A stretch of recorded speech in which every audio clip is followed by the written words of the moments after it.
Ben öğrendim üniversitede, literatura fakültetinde. Da şimdi öğreniyorum okulda literatурayı hem dili. Şkolada, programda var Lev Tolstoy'un romanı Anna Karenina. Bugünü biz laf edeceğiz. Lev Tolstoy'un Anna Karenina romanı için hem aile teması için. Selam dostlar.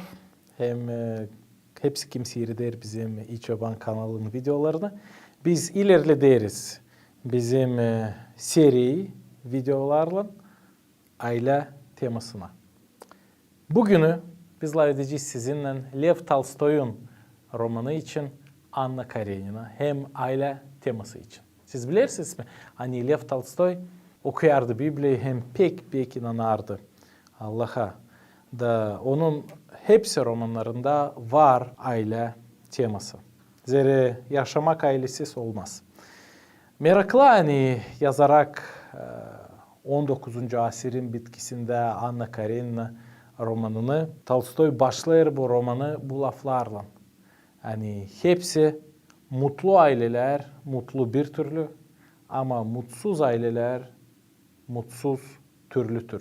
Biz görüyoruz birkaç fikir anılarını aile içi varınca alalım kendimize. İlk fikir o açan adam hem karı gezerler kurvarlıkta da yaşamırlar sadece birbirinden. Bu bir büyük katastrofa aile için.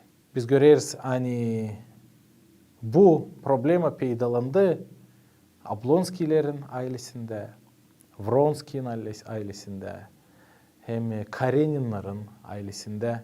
Zira adam hem karı birbirini pek sevmediler. O kadar adam hani sadece birbirinin yaşama. İkinci fikir bu romandan biz varca alalım kendimize hani emosiyalar hem duygular aldatırlar bizi. Pek aldatıcı iş duygular. Niçin? Zira duygulara verip kendini sen kararlarını silersin. Sen artık duyguya göre yaşarsın. Şimdi Anna sever kendi uşağını, kendi adamını. Ama bir yeni duygu ona geldi. Vronski'yi gördü. Da bu yeni duyguya verip kendisini bırakır ailesini. Dağılır aile. Şimdi evli olarak, uşaklarımız olarak bir yeni duygu geldiğinde biz duyguya mı verileceğiz? O sırada doğru işi mi yapacağız? Allah'ın planına göre ailede mi yaşayacağız? Oysa duygulara mı verileceğiz? Kimisi söylerler. Var bir Rus söyleyişi. Hani kendi kalbine sen yokunca patron olasın. Sercu ne prikaj söylerler. Ama inancısaydık, Biblia'ya göre aileye bakarsaydık kalbine dur söyleyeceksin. İstersen halis, kısmetli, mutlu ailen olsun. Emosiyalara göre sadece yaşamayacaksın. Duygular bugün var ise yarın proz duygular. Ama yaşamak ileri doğru lazım. Gitsin. Senin ıslah halın mı kötü halın mı sen hep öyle su içersin. Hep öyle yemeği yersin. Hep öyle ailen de lazım olsun. Duyguların değişir ama karar hangisini sen verdin kendi karına. Başlayarak yaşamayı. Ya da karı verdi adamsına. Lazım ileri doğru. Yaşamanın bitkisine adam gitsin böyle. Ta bir fikir hangisini biz alırız. Bu romandan Anna Karenina o hani güzellik hem glamur aldatır. Pek hızlı geçer güzellik. Vakitler gider ama yanlışlıklar kalır. Onun için sevgili dostlar anlayın. Hani güzellik geçecek, gençlik geçecek. Kiminle siz isterseniz iktidarlı geçirme. Diveç genç olmayacaksınız. Güzelliğe evlenmeyirler. Evlenirler insana, adama ya da karıya. Bütün komplekse evlenirler. Karakterine, işlerine.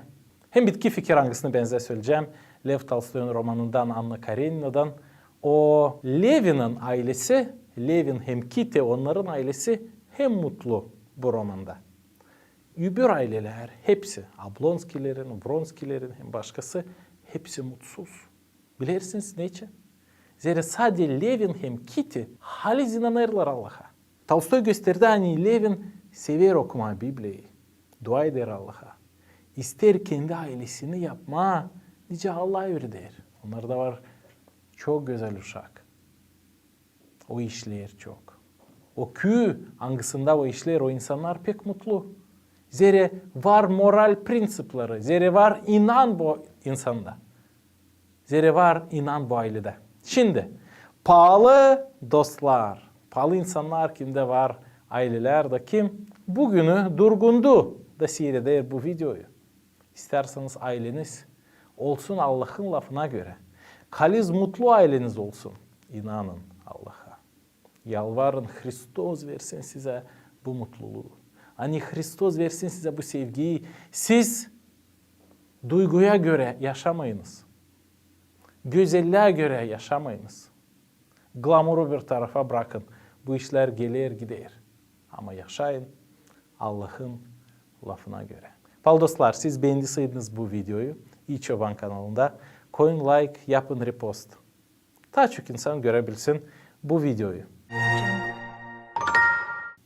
Şimdi söyleyeceğim size bir sekret. Biz tezde yapacağız bir video size değine temaya. Kimin bizim uşaklarımız? Kimin bizim uşaklar? Bizim mi? O sayıda ta kimin sayıdı mı? Bu temayı isterseniz bakma video. Unutmayın yazılma bizim kanalımıza. Yazın komentarı, siz okudunuz mu Lev Tolstoy'un romanını Anna Karenina? Ne fikirler siz aldınız o romandan?